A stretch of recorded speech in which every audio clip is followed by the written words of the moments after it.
Could you please tell us what you see as the alternative?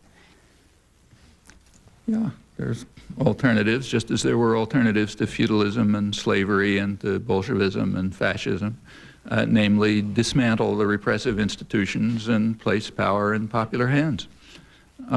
It's never an all or none business, you know, so there's elements of it all over the place. For example, unions, let's say, were a big attack on the privileged character of private power, of the opulent minority. The sort of social contract that developed from around the mid-19th century was the result of a social reaction to the new science and its doctrines. I mean, what basically happened is if you look at the history,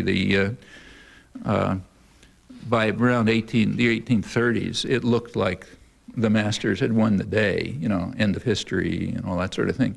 In England, that is, they had legislated, you know, the rules of the new science. People have no rights, can't live on the market, go somewhere else, etc.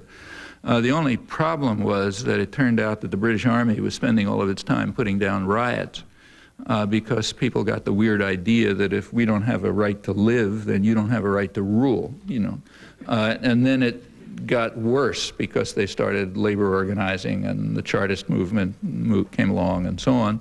Well, you know, fortunately the science is rather flexible since it largely is an instrument of ideological warfare, and it just changed.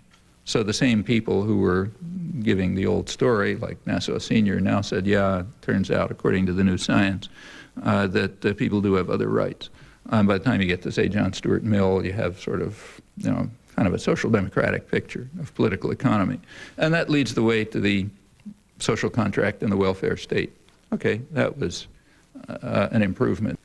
As to the asking, is there a viable alternative to absolutist rule, that doesn't really mean much. It's like asking in the 18th century, is there a viable alternative to kings and princes?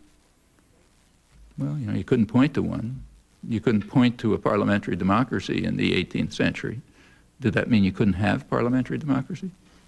No, didn't mean that. It meant you could have it, but you have to create it.